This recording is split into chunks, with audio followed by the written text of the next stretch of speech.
Here at Junkyard Haunts, we turn trash into Halloween decorations. Today we're going to make a zombie hand. Just grab a glove of any kind, preferably one that you don't want to keep ever again.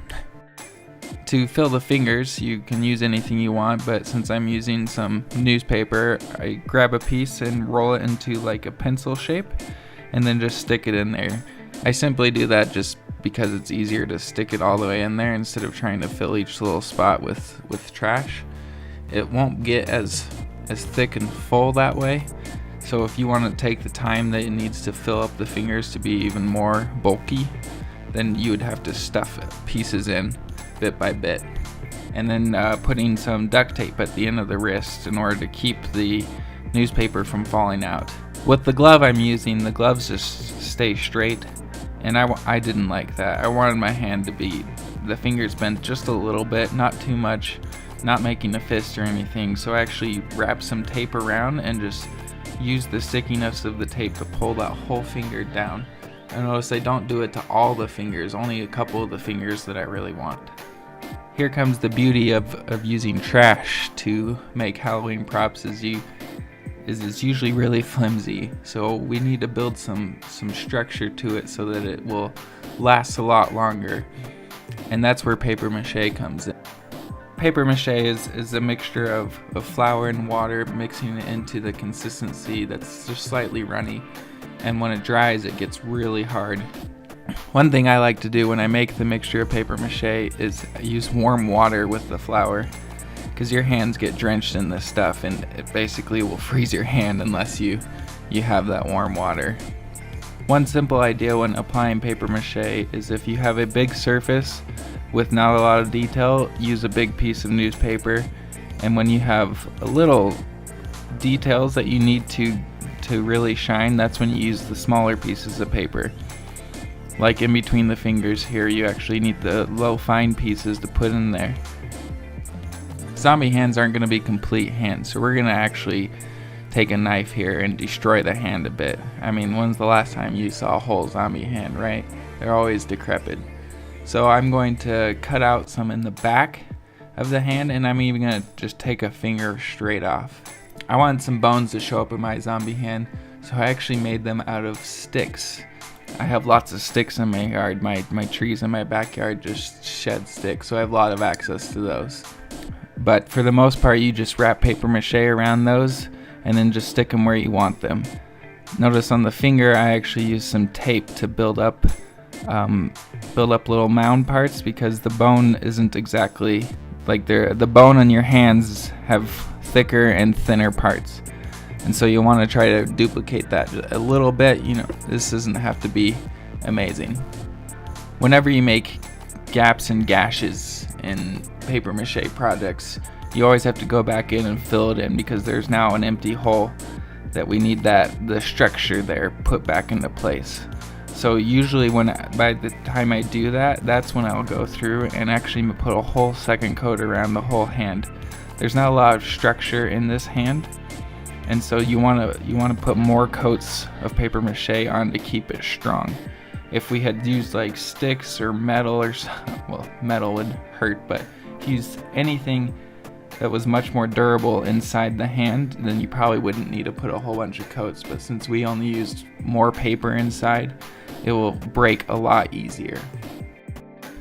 Like always, we have to put a base coat on our zombie hand, because when we put the other coats on there, we aren't going to fill them in. We aren't going to put the other coats as thick as possible. We're going to make it thinner so you can actually see that base black in this case really pop through and give more texture look to the hand. Now I use two different colors of green and some blacks mixed in, and then I just paint throughout the whole thing. I don't have to be super detailed. If there's ever cracks, I won't even try to fill in those cracks to have that black still be there. I use a few different colors of green here to add texture and to make the hand not one solid thing throughout.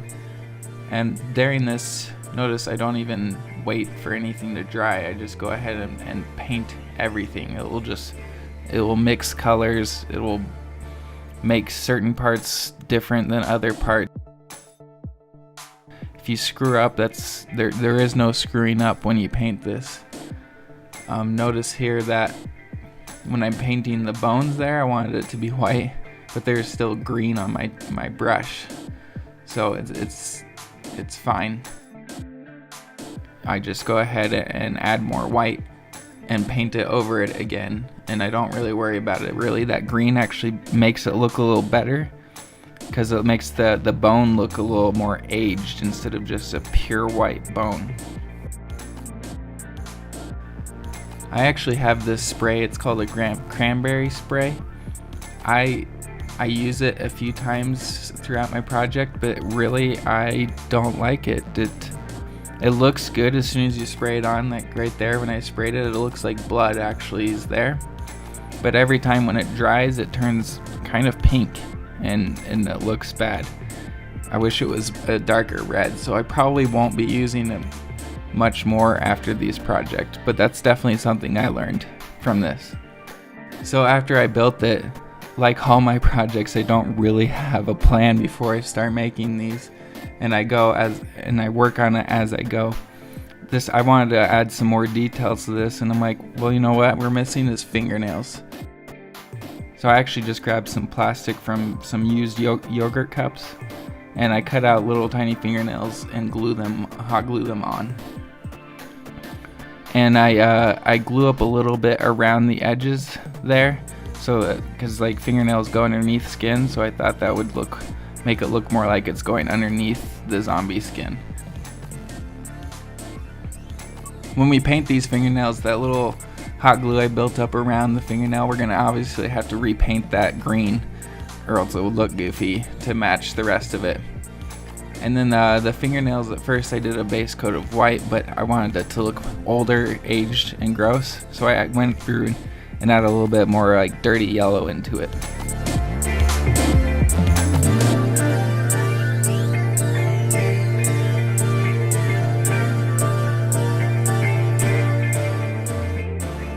Thanks for watching my first creation. I have a whole bunch of ideas and I'm going to be making more, and hopefully they look all better than this one. At the end of these videos, I like to go over how I can improve myself for next time. What I would like to have done to improve this project is actually texture the hand. Either make like a fake skin to rub over it, or put some sort of other texture on it to make it even better. Comment below and tell me what you think of this hand, and also tell me what you want to see done in the future. Maybe it's remake this thing. That's fine. I'll do that one day.